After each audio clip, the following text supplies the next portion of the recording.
You're listening to the ESO Network, your station for all things geek.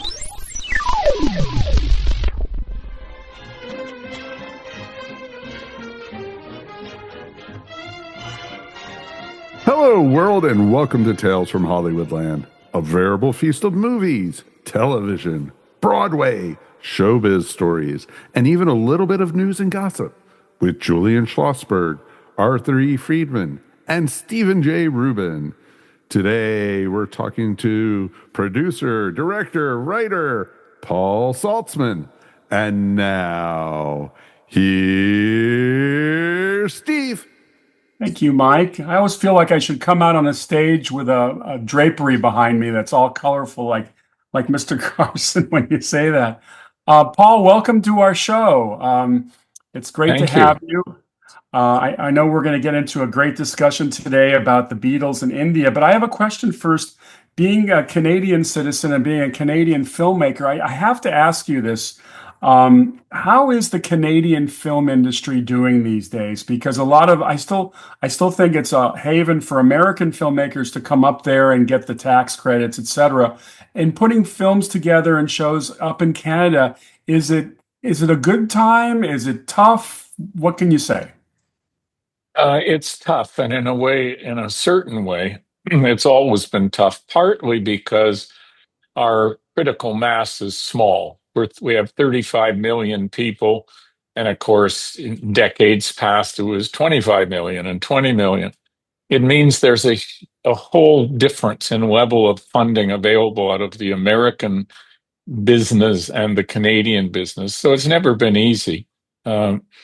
Yes, a lot of Americans come up to take advantage of the dollar advantage, the subsidies that are to bring productions into Canada, the tax credits, all the stuff that you mentioned.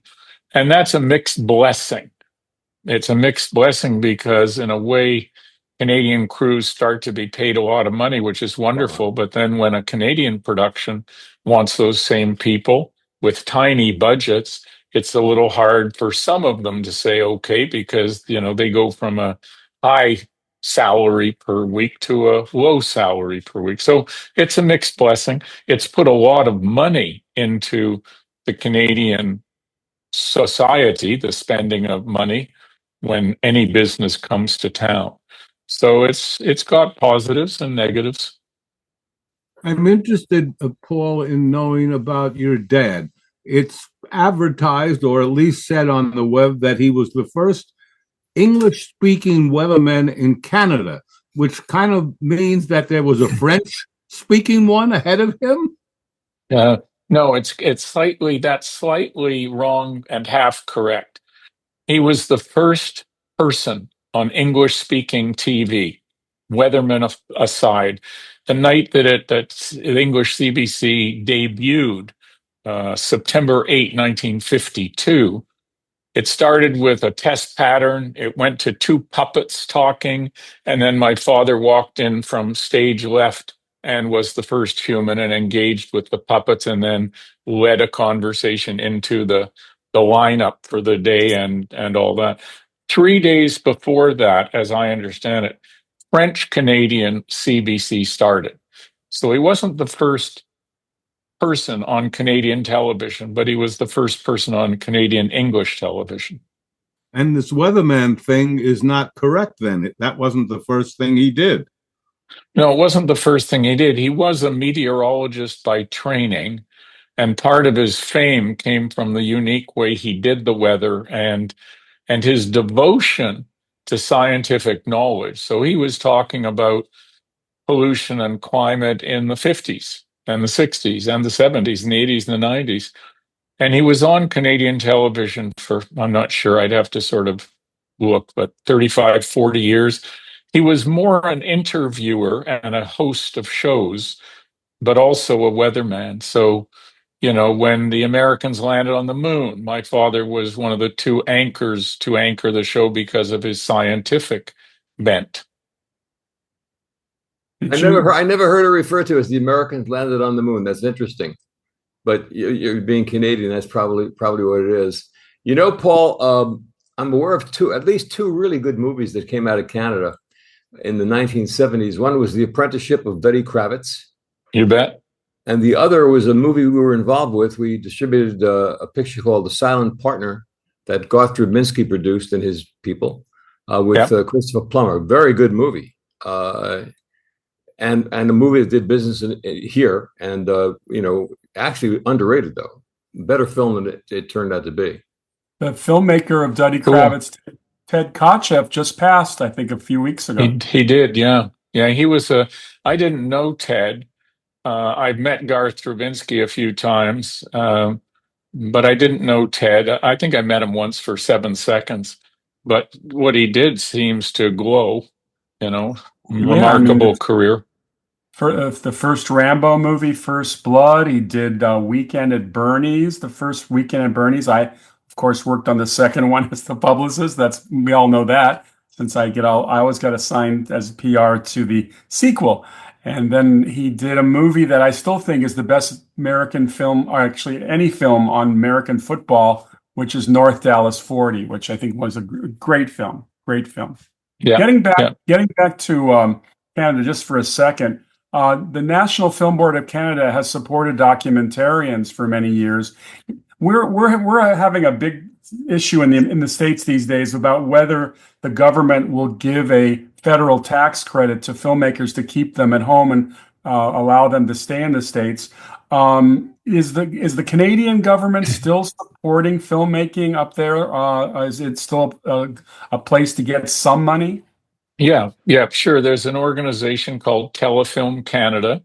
It operates in both the French-speaking world and the English-speaking world, and in our Indigenous world. Its mandate, generally speaking, is to help develop and support Canadian production because of that critical mass being too small. So the money that Telefilm Canada invests, which is government money, which means taxpayers' money, is meant to help build the industry, like any government helping any industry in your country or mine. And it's also meant to help develop the talent, because without some kind of funding stream, the talent doesn't get developed. So yeah, it still exists. It's never been an easy way, because there's always too many people asking for too little funds. And that's understandable, totally understandable. I'm interested in knowing, you go in at 23 years old, you go down in the summer of 65 to Mississippi to help register people. What sent you there? What was your motivation to go? Well, first of all, it was a bit earlier than that. I was 21 years old. The summer of 1964, I was just an ordinary person watching TV in Canada, watching the American network news unfold, when Cheney, Goodman, and Schwerner disappeared, 3 civil rights workers. Cheney, a black Mississippian, Goodman and Schwerner, New York Jewish guys. And as that story unfolded, and it took 64 days for their bodies to be found, I was horrified. I was just, as a human being, feeling human being, I was horrified. And then they were found, executed and buried in an earthen dam. They may never have found them, by the way, except that 2 Jewish Mississippi businessmen paid, I believe, $10,000 to a Klan informer to find out where the bodies were. The FBI couldn't find them. Nobody could find them. In that period, I remember the governor of Mississippi going on TV. And again, I'm just sitting in Canada watching and feeling terrible that these 3 kids were missing.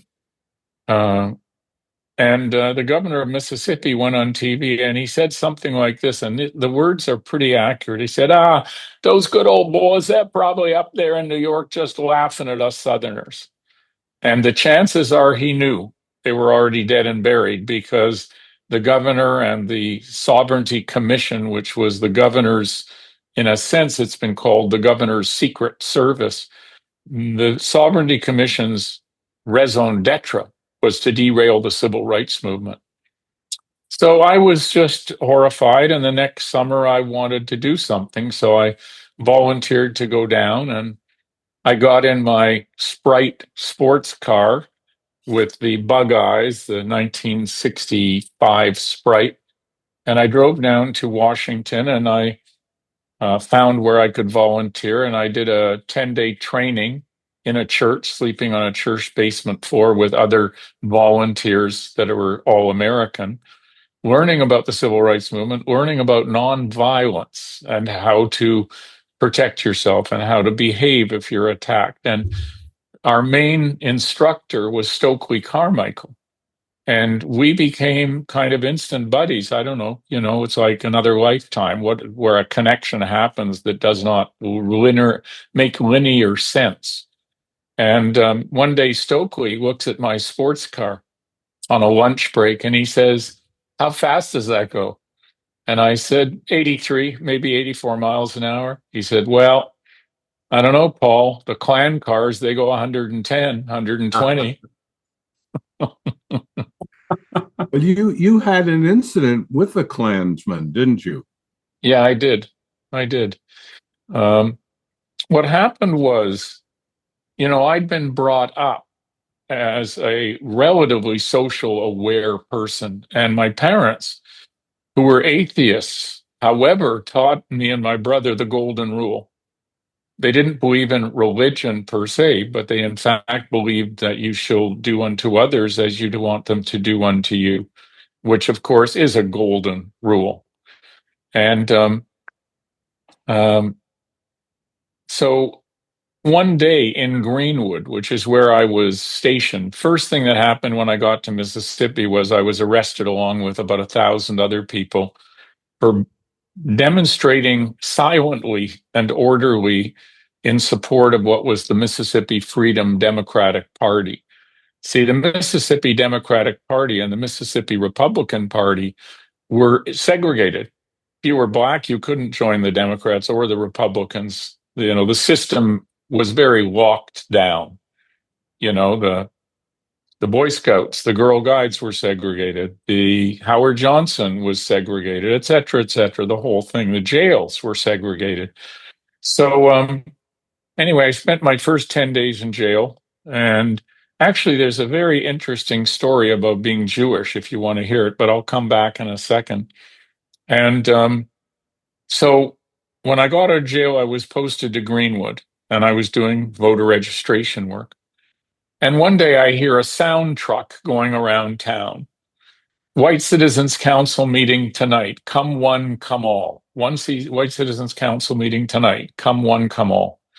Now, in the civil rights movement, we called the White Citizens Council the White Collar Klan because they were doctors and lawyers and bank managers and professionals and housewives who were also professional or not, university graduates, but they were a support group for the Klan. Whatever they might say about themselves, that's what they effectively were. And I wanted to understand, how does somebody who's, quote, educated, think that blacks are inferior, thinks it's okay to keep slaves, that the old system was a good system, and so on? So I decided to go to the meeting, come one, come all, right? Which was naive. And my black civil rights buddies in SNCC said, "Don't go. It's not safe." And I thought, well, I'll put on my one dress shirt and my one tie, and no one will recognize me, which was very dumb. And I walked down the sidewalk to the county courthouse. And in the sense of the system being fully set against integration, the White Citizens Council meeting was in the county courthouse, the county seat for LaFleur County, Mississippi. And as I walk up to the front walk, I pass 4 guys leaning against a pickup truck. And I get a little nervous and I say, "Hi, hi." And they say, "Hello." And I turn up the main walkway, and now I'm walking towards the steps to go in. And one of the guys says, "Hey, buddy, wait a minute." And I was just at the steps to go in, and I stopped. And he came around in front of me, and his three buddies got behind me. So I got really frightened. He said, "Where do you think you're going?" I said, "I'm going into the meeting." "Yeah, where are you from?" And I lied and said, "Connecticut." I didn't want to say Canadian. I didn't want to be foreign. I wanted to. He said, "What's your name?" And I made up a name.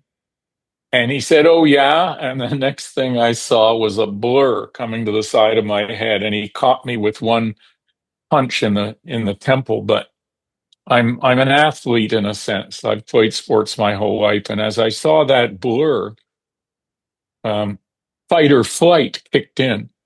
And I could only perceive this after, not in the moment. In the moment, I started to turn to escape, and his punch helped me turn. I went down on one knee, but fortunately, my knee just grazed the ground. I was running full speed right away. And as I headed across the lawn to escape, I could tell within about 3 seconds that they had given up, because in that fight or flight way that your senses shift, it's like, it's like Arnold Schwarzenegger when, the inner uh, readouts of information are on screen. I could hear nothing except my own heartbeat pounding, boom, boom, boom, boom. And I could hear their voices like they were in my ear. And within 3 seconds, I could tell that they were dropping back because their voices were fading, getting quieter. And I looked over my shoulder and they had stopped running. So I stopped and I walked away and I got in my car and I drove away. It turned out that I believed, and to this day believe, that when somebody does something like that, you've got to bring them up on the carpet. It can't be no comeuppance, can't be no response, because that's like a free ticket to do it again to somebody else.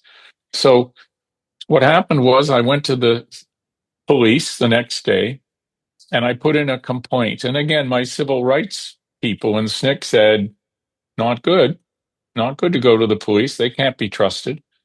And in general, that was true. That was true in the South in 1965. And but the chief of police agreed to send one of his officers in a car. When I described the person who hit me, he said, "I think I know who it is." And he took me to Delay de la Beckwith gas station where Delay was working. And I was quite nervous. I mean, that kind of violence, it gets into your cellular structure for a while. And I stayed in the car, but I said, "Yes, that's him over there." And then the city prosecutor, I went to see the city prosecutor to file charges, and the city prosecutor refused to file charges. Now, he was a white man in his mid-30s and what you would call a liberal. He believed in integration. He didn't believe in the Klan. He wasn't a Klan supporter or a White Citizen Council supporter. It took me 3 meetings with him to convince him to lay charges. And I remember exactly what turned the tide. I'm sitting in front of him in his big desk in his city prosecutor office. And I finally say to him, "Look, this isn't about me. I'll be gone. I'll go home in a day, a week, a month, a year. I don't know how long I'll be here. But if you don't bring him up on the carpet and show him that's not okay, when's he going to punch your wife in the head or your kid in the head or you in the head because he disagrees with any of you?" And he sat back, and to his credit, he said, "You're right." So he laid charges of assault and whatever. The first 3 judges recused themselves because they were either relatives of de la Beckwith or they were doing business with the de la Beckwith family. So we did go to trial. The FBI got wind of it all because it hit the newspapers, and 2 FBI agents came to talk to me. They were white Southerners dressed in their suits and nice enough chaps. And one of them says to me, "Are you out of your effing mind? Do you know who you're dealing with?" Like, uh-oh.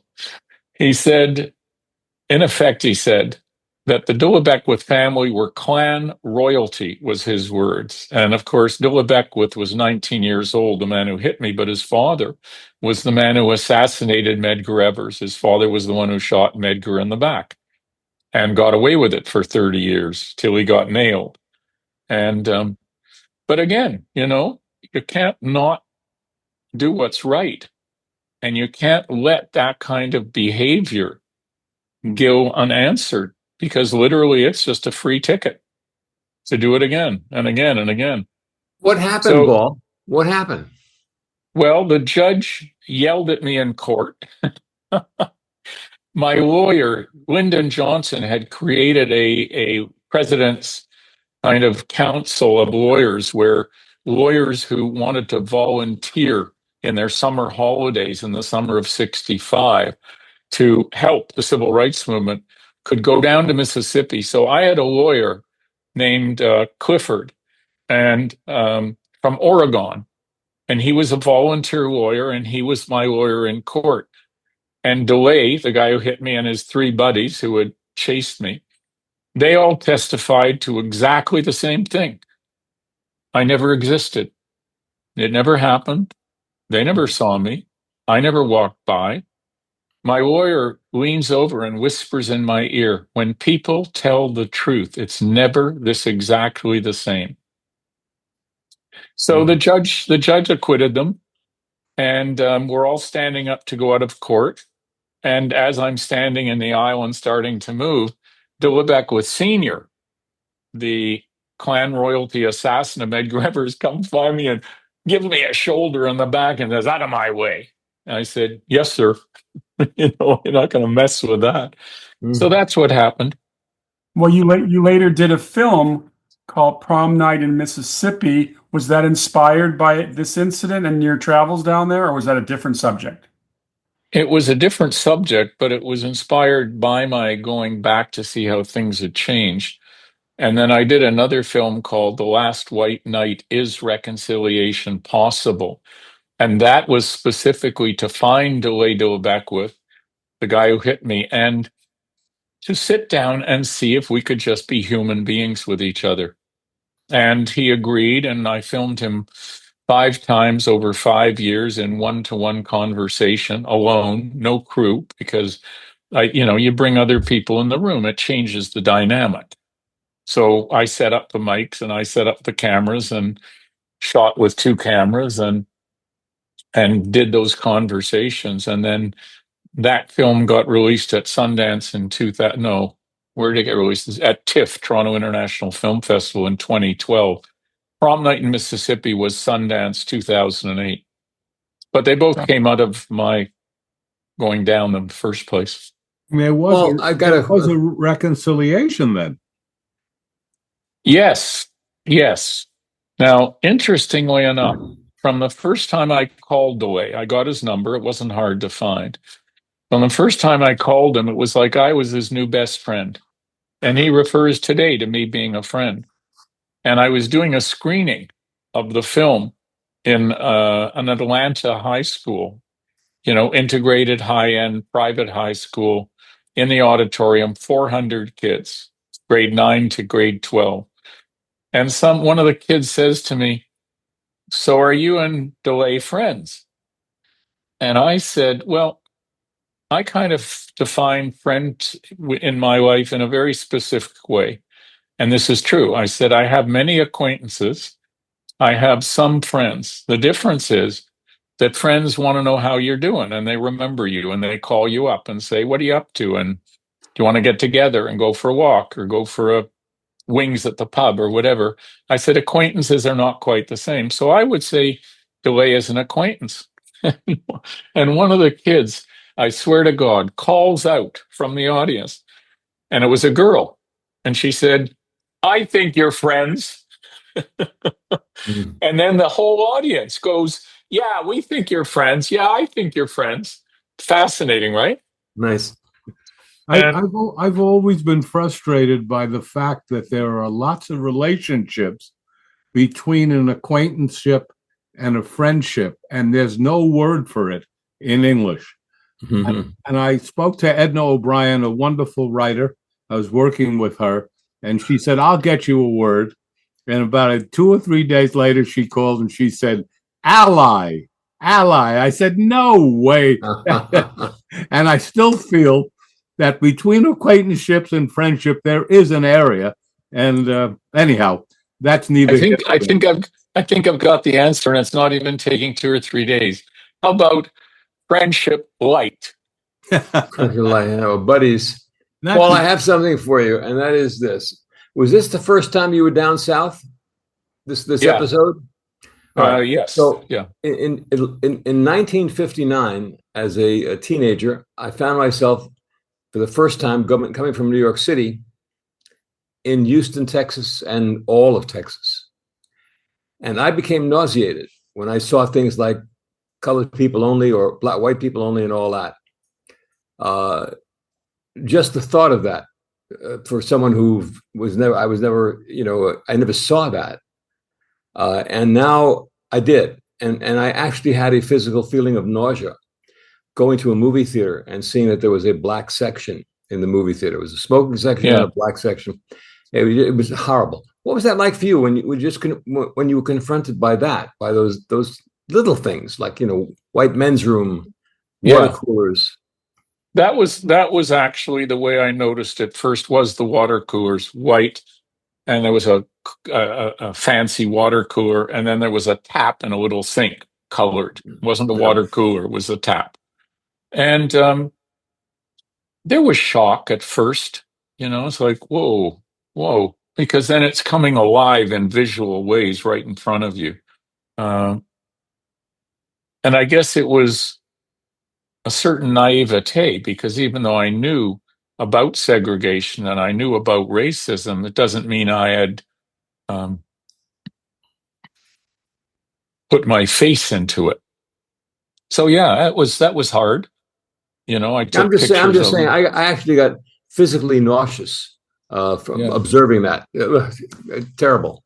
Paul, you mentioned earlier you had a Jewish element to this travel down to the South. Do you want to elaborate on that? Oh yeah, it's completely fascinating and amazing, and revealing. So when I was my family came out of the Ukraine.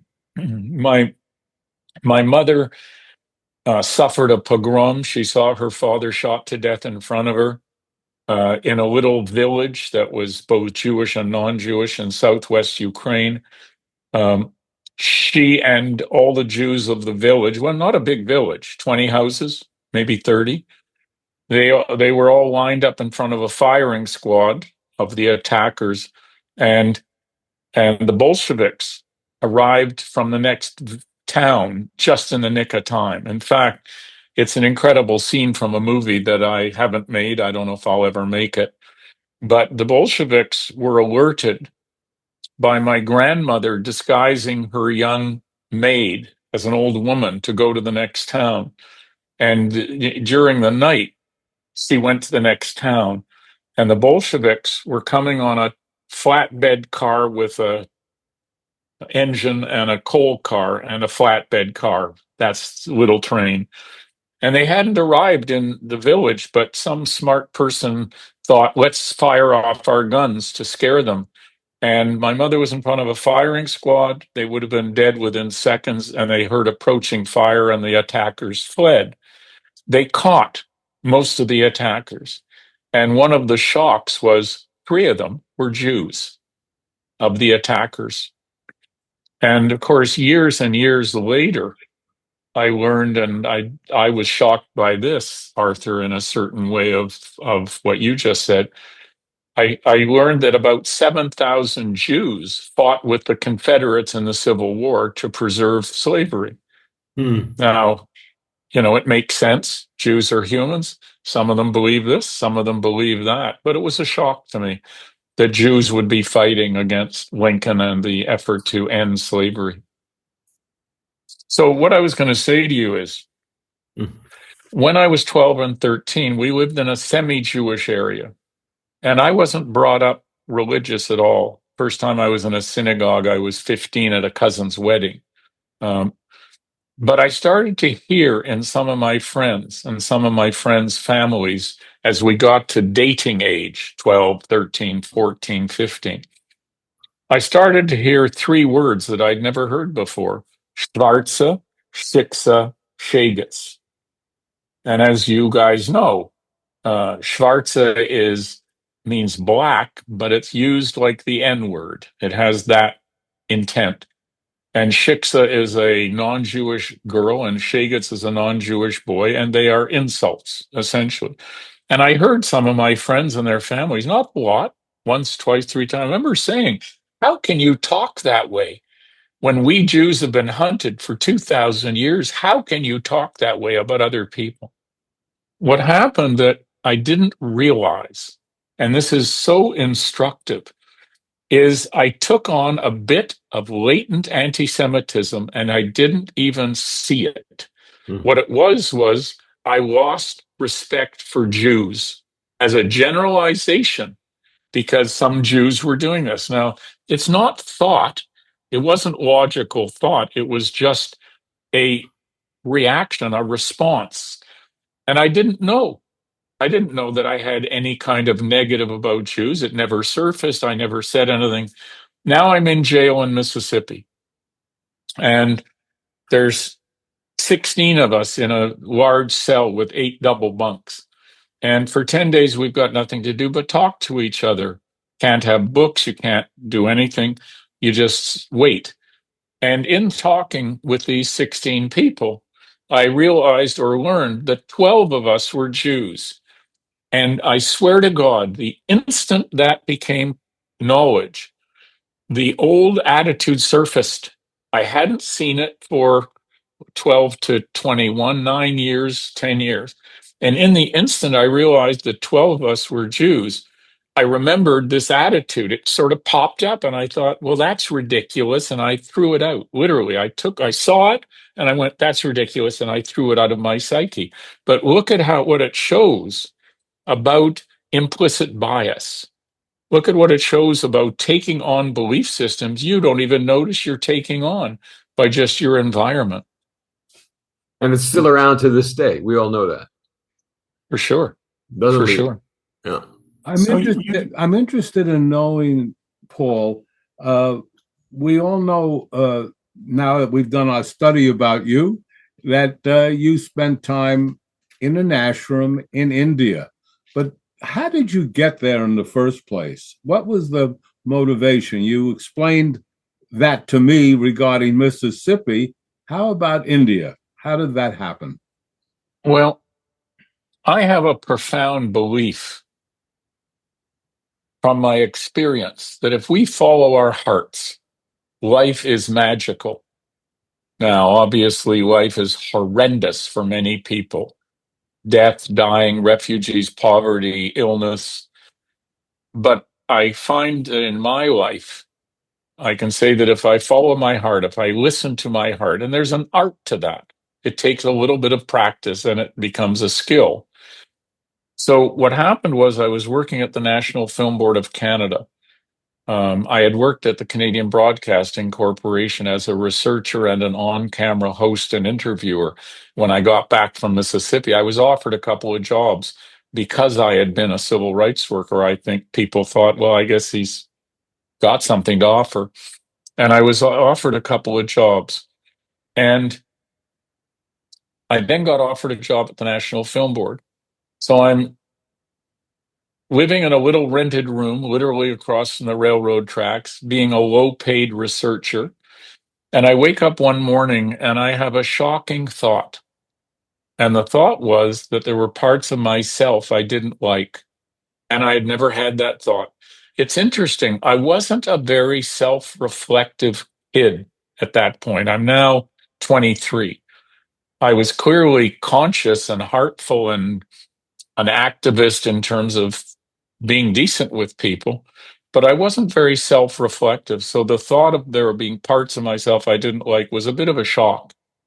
And I literally sat up, swung my legs over the edge of the bed, and I heard myself say, didn't think it came out of my heart. I heard myself say, what do I do about this?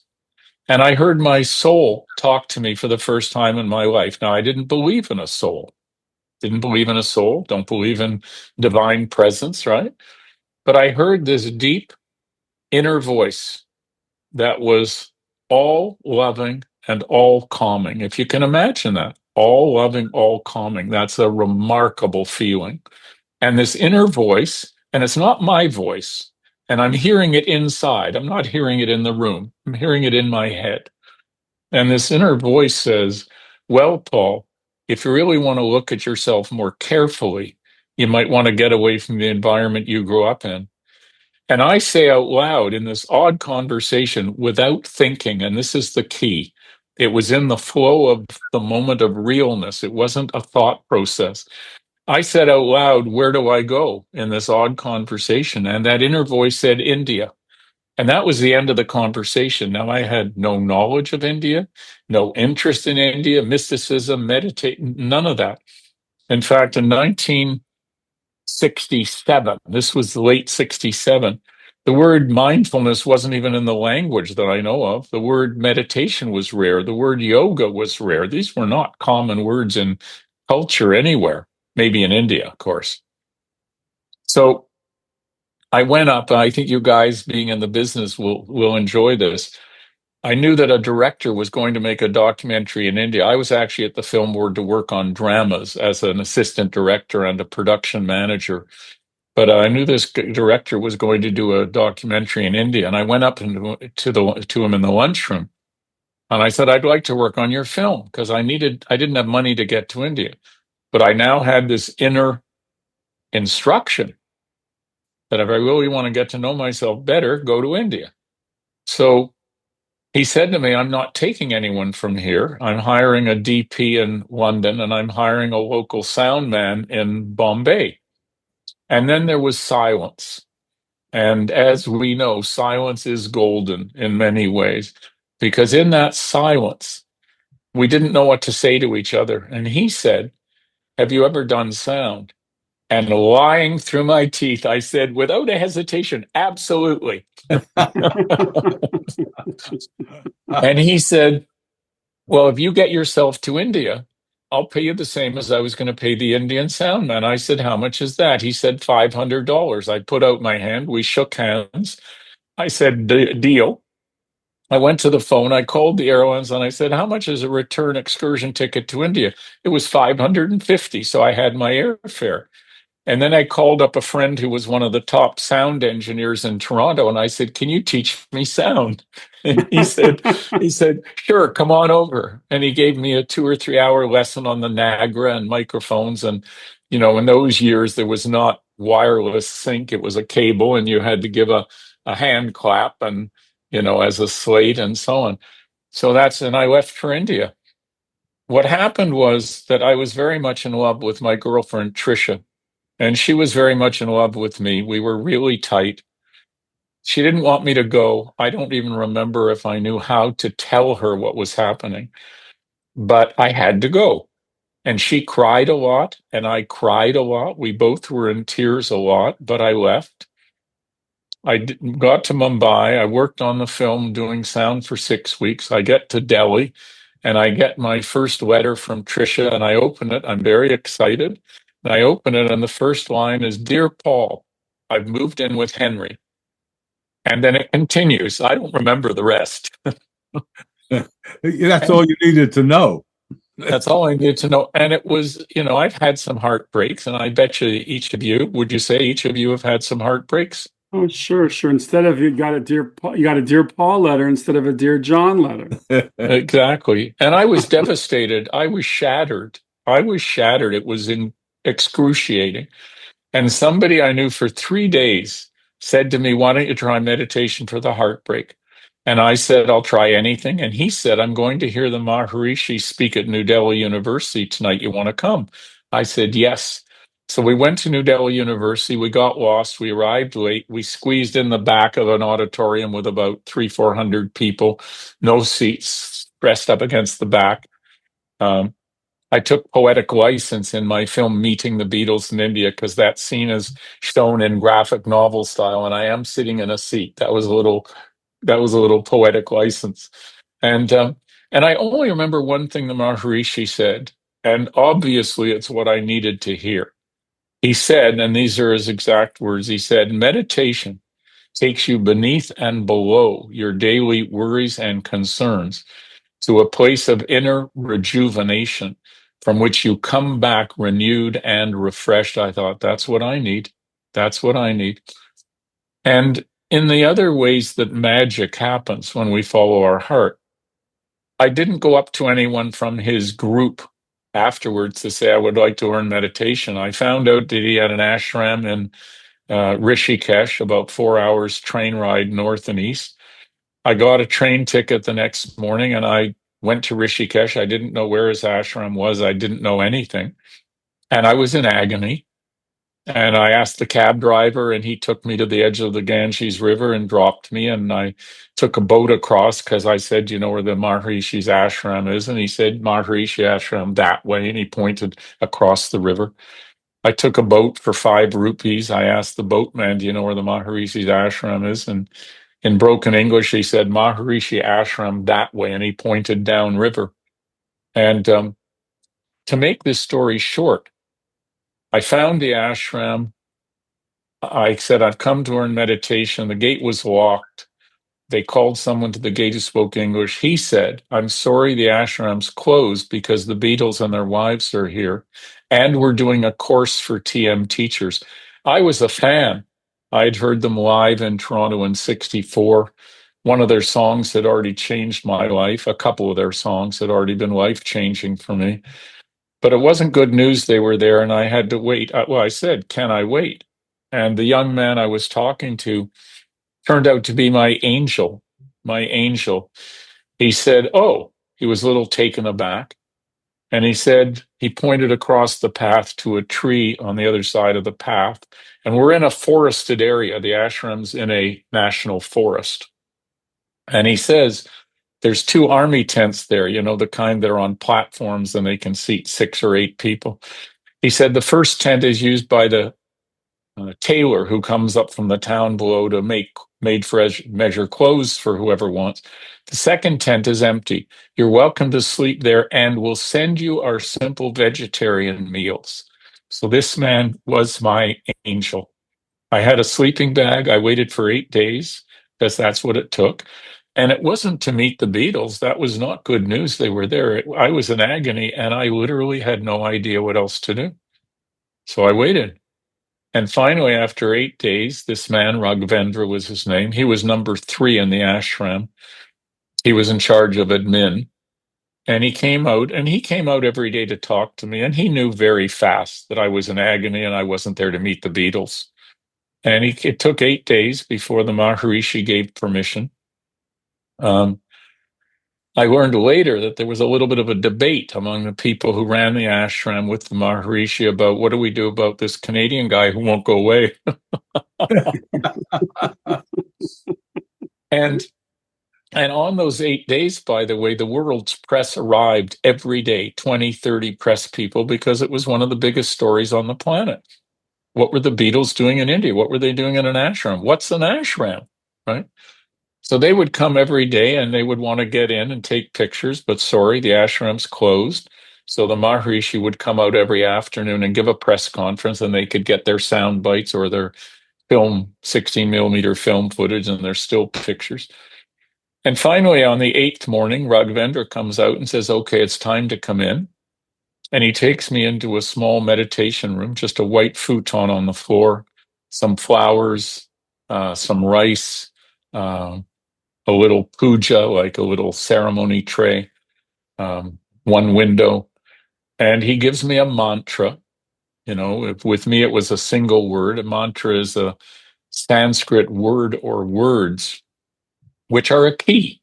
They're a key to the inner consciousness. Kind of like prayer in a certain way. You know, it's not, I think prayer and meditation are closely aligned. And he gave me a mantra, and then he said, you're now welcome to spend your days in the ashram, but there's no extra beds, so you'll have to sleep in the tent, but you're welcome to stay with us and eat your meals with us. I said, great.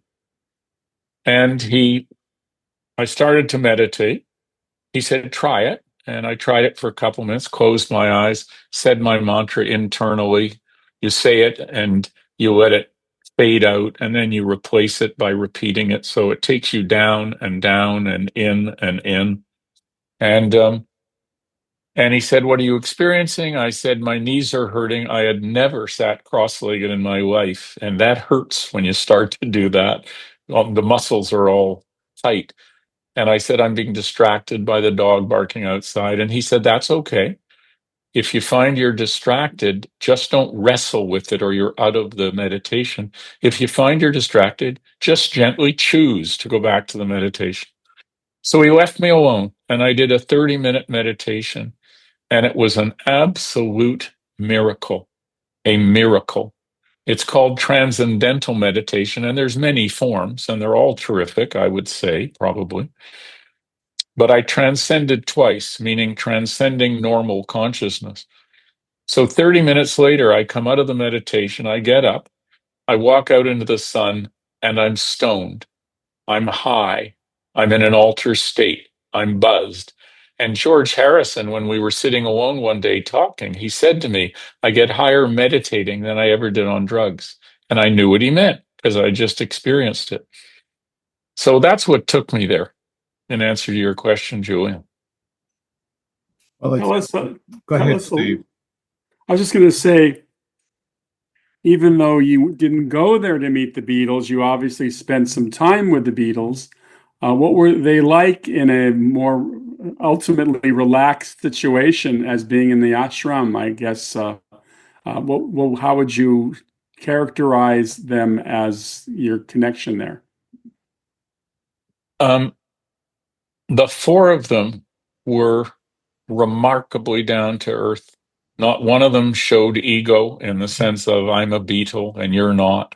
None of that. Arrogance. They were warm and friendly and embracing with me. And I'll tell you why. Number one, no one was being allowed in. So when I came out of the meditation and I'm buzzed, I'm in an altered state. I'm walking through the ashram. I'm not thinking of them. They're not in my mind at all. I'm so relieved to be in bliss, the opposite of agony. And I'm just walking through the ashram, and like I said, it's a forested area. It's not big. I don't know what it is, 20 acres, 10 acres, I'm not sure, but it's not big. And I'm not thinking of them, and I'm seeing a few monkeys, and there's some big, beautiful emerald-colored parakeets in the trees, and I'm just walking along, just in this altered state. And I look over at one point in that direction off to my right, and I see John Lennon sitting at a table about 150 feet away. And I can tell that McCartney's sitting opposite him. I can see other people, but they're hidden by the foliage. And the only way to say this genuinely and truthfully is I didn't think Beatles. I just found myself curving. Literally, it's like, oh, I'm curving towards them. And I'm walking towards them, and I'm about halfway to them, and I notice, oh, my heart's beating a little faster. I'm in this altered state, just noticing these things. So I get to the end of the table, and there's 12 people. John, Paul, George, Ringo, Pattie Boyd, George's wife, Cynthia Lennon, John's wife, Maureen Starkey, Ringo's wife, Jane Asher, the British actress, is Paul's girlfriend, Mia Farrow, the American actress, Mike Love, the lead singer of the Beach Boys, Donovan, the Scottish folk singer, and Mal Evans, the Beatles roadie. And they're sitting talking at a long table. And I don't want to interrupt. I'm standing at the end of the table. So I don't say anything, and they finish talking because they realize somebody's standing there. And then they get quiet, and John looks up at me because now they notice somebody's standing there. And John looks up at me, and I just said, completely at ease, because of this altered state, I said, "May I join you?" "Sure, mate, pull up a chair," he says. Paul turns to me and says, "Come and sit here." And he pulls a chair over to the end of the table. So I sit down. And three magical things happen in the next minute and a half. Magical has 25 meanings in the Oxford Etymological Dictionary. I've checked this out. And the way I use the word magic or magical is one of the least common ways I discovered. It's number 23 or 24 down the list. And here's what it says. It says, magic, that which is real, but we as yet do not understand. That which is real, but we as yet do not understand. So 3 magical things happen. As soon as my bum hits the seat, to my shock, I hear a scream in my head. It's the Beatles. Now, I saw them live. I never screamed. I was in the upper cheap seats, what I could afford, and I was like this, trying to hear them with my hands cupped around my ears, because everyone with 18,000 people in Maple Leaf Gardens were screaming. Light bulbs were going off like a war zone. It was the most, I've been to the original Woodstock. This was the most electric moment in music concerts that I've ever been in. And so the fan, in effect, screams, "Eek, it's the Beatles." And as soon as that finishes, before I have a chance to think, this is the key. Thinking takes us away from our heart often. I hear my soul talk to me for the second time in my life. And it's this deep inner voice. And it says this. It says, "Hey, Paul, they're just ordinary people like you. Everyone farts and is afraid in the night." I spent a week with them, and I literally never thought of them as the Beatles. Literally, I never got autographs. I never got pictures with them. And they took me into their group. I could have had autographs. I never thought of asking. The third magical thing. So I sit down, I hear a scream in my head, I hear my soul talk to me. Before I have a chance to think, John turns to me and he says, "So you're American then?" And it's not a compliment. He's the Brit. I'm from the colonies. I'm an American. I'm the lesser being. He's toying with me, brilliantly toying with me, and playfully and fun. And he was playful and brilliant and fun. He says, "So you're American then?" And I said, "No, Canadian." And he turns to the rest of the group and he says, "Ah, he's from one of the colonies." Now we're all laughing. And he turns back to me and he says, "So you're still worshiping Her Highness then?" And he's digging, right? He's digging. And I said, "No, not personally." And then when we're laughing, and then Paul and Ringo start teasing me about having the Queen on our money, which we still do. And I turned to them and I said, "Well, we may have the Queen on our money, but hey, she lives with you guys." So we're all laughing. Then John turns back to the rest of the group and he says, "Ah, you see, they still have a sense of humor in the colonies." And that was it. They took me into their group. I could have taken hundreds of pictures. I had lots of film. I took out my camera twice. I just didn't think of it. I took 54 pictures with anyone famous in them. I just, I was just a kid with a camera. I wasn't a photographer. I was in the early stages of learning film. But I hung out with them for a week, and it was really, so in answer to your question, I never saw ego in that week. I never saw anything but open-hearted kindness to me. One day I'm sitting alone with the group, and everyone gets up to leave, and John is sitting alone opposite me, and he's writing music in his little notebook, and he's wearing his round English national health glasses. And we're just sitting, and he's doing that. And then he puts his pen down and he looks up at me and he says, "So what are you doing here?" Very nice, very nicely, because no one's allowed in. And I said to him very basically, I said, "Heartbreak, meditation, the miracle of meditation." And he looked off in the distance, and then he looked it back at me and he said, "Ah, yes, Paul, love can be very tough on us sometimes, can't it?" And I said, "Yep." And I thought he was talking about me, which made sense. And then he looked away again and he paused and then he looked it back at me. And in the most kind way, he said, "But you know, Paul, the really great thing about love is you always get another chance." He could not have said anything nicer to me in that moment of I was in bliss, but I was still longing to get back together with Trisha. And then I realized when I got back to Canada that he had met Yoko, so he was talking about himself as well. So you didn't gather any archival footage or photography during this trip, yet you've made a film about this whole time, correct? Correct. So what kind of footage did you have to acquire to make your film?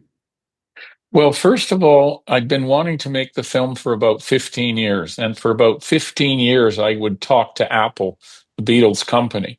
And they would say, nice idea, but we're busy, maybe later. Thanks, nice idea, maybe later. Finally, they said, get lost, kid. And it was kind of in that kind of a tone. The words were a little harsher, and it was one man who was senior, not of the Beatles, right? But of the senior admin of the company. And so what I had said was I wanted to make a film about meditation and creativity because they wrote 48 songs in less than 7 weeks. Now, there's some controversy about that. The historian Mark Lewisham, who I know and is a marvelous guy, and his books are being used as I think, some of the source material for Sam Mendes to do the 4 biography films that he's now going to do. In fact, Sam Mendes' company just ordered one of my big limited edition books to, I guess, research and look at the pictures and read my story. Not about me, but about them at the ashram. And sorry, I'm being a visual person. I was just back at the ashram. What was your question about the film? How did you, without the access to archival footage of your own, what did you do to put your film together? Well, I decided that the only way to tell the story, since I couldn't get Apple to work with me, so I couldn't access any archival film. And don't let me forget to tell you about Peter Jackson. There's a beautiful thing here with Peter Jackson, the director. So I didn't have any access to their music, any access to their footage. I had a film researcher who found whatever existed. There was a little footage from inside the ashram. There was more footage from outside the ashram. I had my own stills to use. There were other stills that I could purchase from photo libraries, Getty and Magnum and so on. But I decided that the way to tell the story most intimately would be to make it a personal journey story. And I'm really not narcissistic, so I was a little bit reluctant to do that. But I made it about this kid, happened to be me, who's heartbroken and goes off to find himself because that's what happened. And so the archival footage and my stills and all of that worked very well. Oh, that sounds great. So did it all work out for you, Paul? It all worked out, but I lost a lot of money. I had a partner in it who was supposed to fund it, and halfway through he tried to steal the film and made his own film that he released before mine because he was rich and I wasn't. It was one of these film stories that is of a human without integrity who pulls a fast one. I can't imagine that. I cannot imagine that. No? That's shocking. we're coming to the end of the show, Paul. So tell us the Peter Jackson story real quick. Peter Jackson saw the film through his manager. And I got an 800-word email from him, unexpected. And it was a work of beauty, this email. He showed himself to be a mensch, a man of heart and soul. He said, I just finished watching your film for the second time. I think it's wonderful. Congratulations. And then for 800 words, he told me what he liked about the film. He told me he was editing the 8-hour film with Apple on the Beatles. He told me that he had told Apple they should work with me. And they said sometimes they are too tight and they didn't work with me.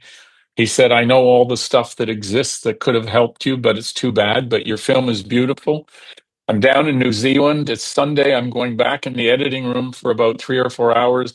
But now that I'm talking to you in this email, I think I'll watch it for the third time. Let's keep in touch, Peter. Pretty great. Oh, that's a wonderful letter. Very, very dear. Then I said to him, you've given me an email. We've never talked. I said, you've given me great joy in your films. The Lord of the Rings, I loved all of them. I'd like to give back. Is there a photo in my photos? Go to my website, any size, any photo. Let me give it to you as a thank you for what you've done. And so he chose a picture and he chose a size. I put it in a courier, and I've never been able to get a response since. I don't know if the courier, they say they delivered it. I don't know if he got it. He's crazy busy, so I've never gotten an answer back. I did get a second email, but after the photo, I never heard back.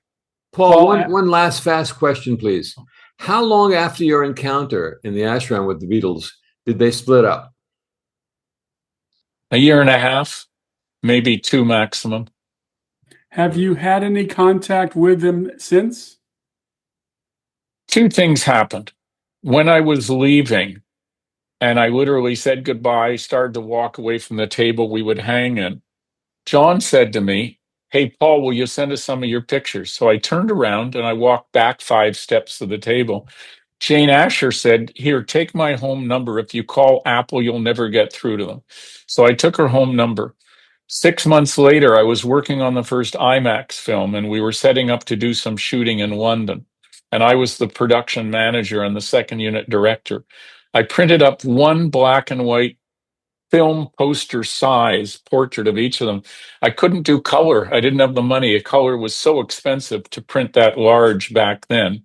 So we're now talking the fall of 68. I called Jane. We met for tea in Kensington. We had a lovely half hour. She's a dear soul, a lovely person. I gave her the pictures, and she said, "I'll pass them along to them." And I had this thought, should I give her my card? And I thought, these guys don't need new friends. Their lives are crazy. And I got everything I wanted at the ashram. I got the giant aspirin for a heartbreak, and then I got to hang out with them as the icing on the cake. So I never gave my contact information.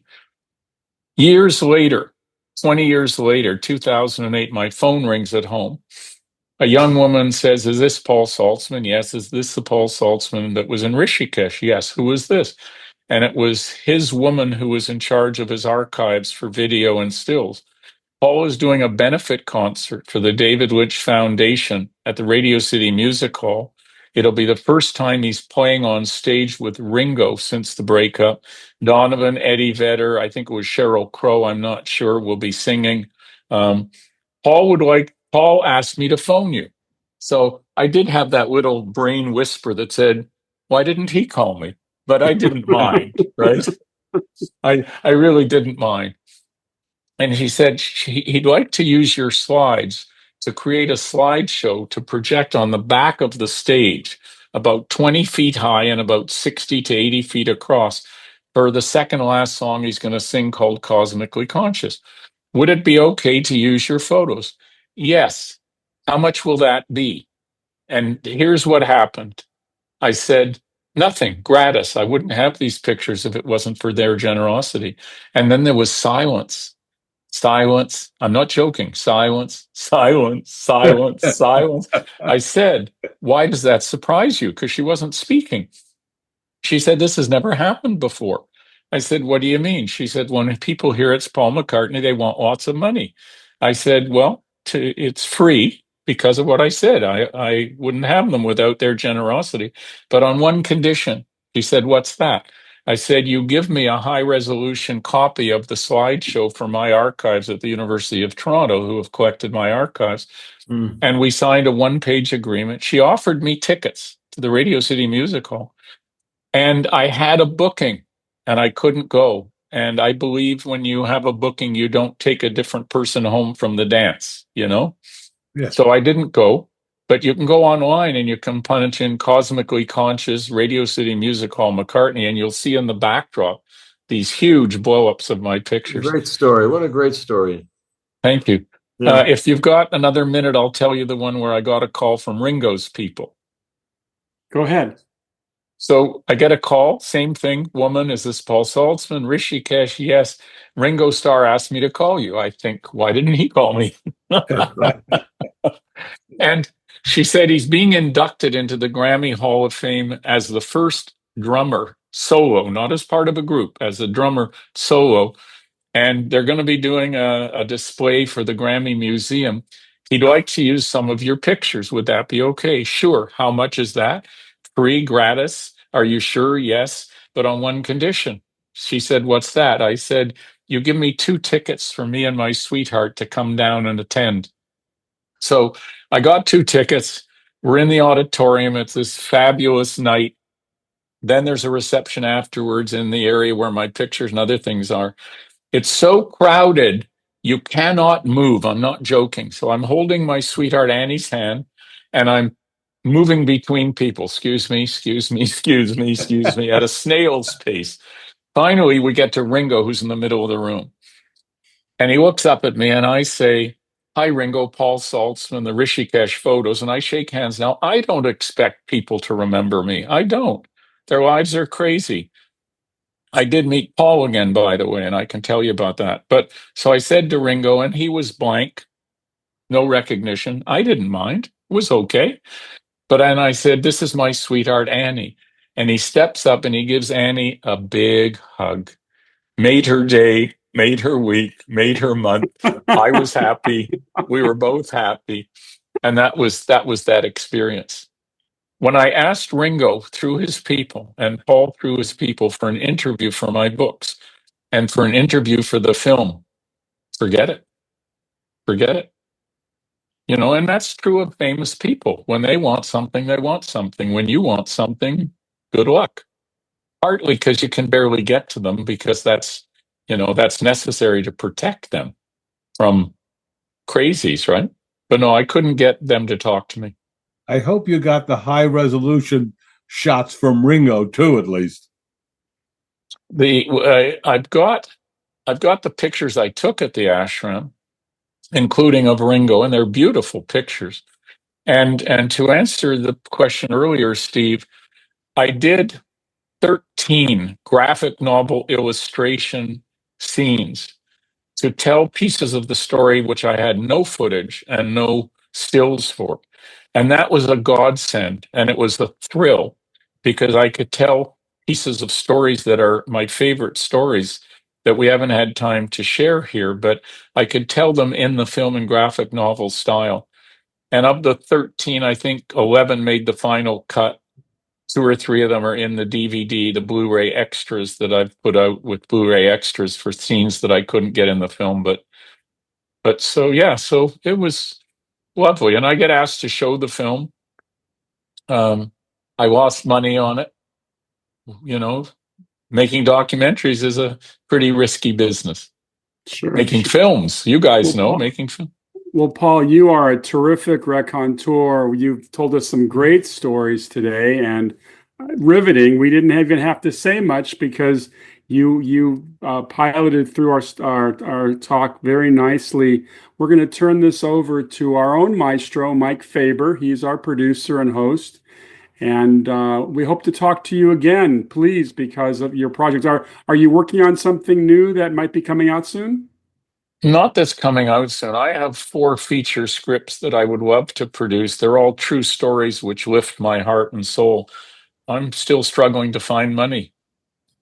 Tell me about it. Yeah. Tell us about it. Mike, turning it over to you. Thank you, Steve. Always great. Paul, it's been wonderful. I loved hearing your stories, and it's just fascinating to hear about that era of the Beatles and how open they were for you and everything. That was just awesome. And then what Beautiful. you experienced with down south and during the segregation era and such. And thank goodness you made it through. True. Thank you again for joining us tonight. Well, thank you for having me. And Julian and Steve and Arthur and Mike, you guys are delightful. And I'd be happy to talk any other time. And I can talk less too, by the way. Thank you, Paul. You've reached the end of this episode of the Tales from Hollywoodland podcast. Always remember, we couldn't do this without you. We want to hear from you, so please write us anytime at talesfromhollywoodland@gmail.com. Remember, you could find us wherever fine podcasts are found, and now you could even find us up on our YouTube channel. If you made it this far into the episode, why not subscribe and give us a thumbs up? Or if you're listening to us, please give us 5 stars. If you're into social media, please check us up out on Instagram and Facebook. Before we get out of here, let's check with the guys and see what's happening this week on their podcast. Julian, who are you talking to this week? This week we're doing a 2-parter with Michael Palin of the Monty Python group. And we did 2 parts with him. Not only is he one of the great comics of that Monty Python group, but as we know, he also co-wrote The Life of Brian. He co-wrote the Monty Python and the Holy Grail. And many of us remember him in that terrific comedy called A Fish Called Wanda. And we talk a lot about how the Net Python got their name and the whole troupe. So I'm looking forward to that coming out, Mike. Thank you. Not a problem. Steve, what's going on over on Saturday night at the movies?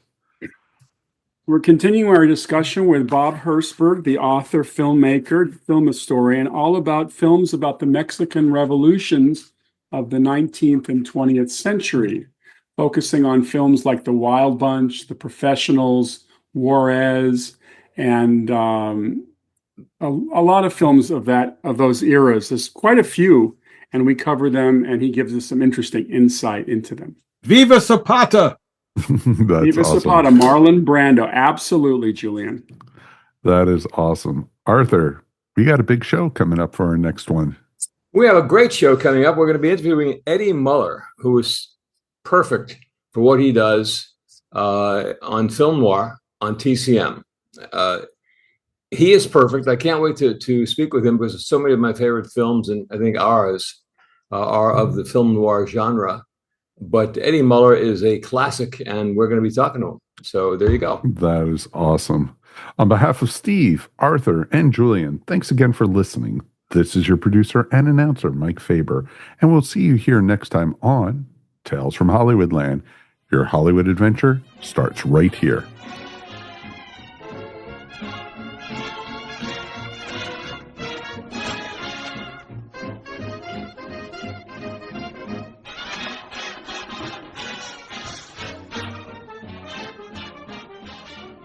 So what's the best episode of Enterprise Planning so far? When I told you how Captain Archer fell in love with a slug? No, it was when I told you about how the Ferengi literally created a pile of women. No. It was when I told you how Hoshi caught a bat in her bare hands. Wait, these are the best parts? Well, they're better than hearing Malcolm's love letters. On Enterprise Planning, one of the hosts describes an episode of Star Trek Enterprise to people who have never seen it, and it gets kind of weird. Enterprise Planning, the podcast where we explain Star Trek Enterprise to each other and to you. This has been a broadcast of the ESO Network. Be part of the crew and help support our shows by donating to our ESO Patreon or by shopping at the TeePublic store, which can all be found at www.esonetwork.com. The ESO Network, your station for all things geek.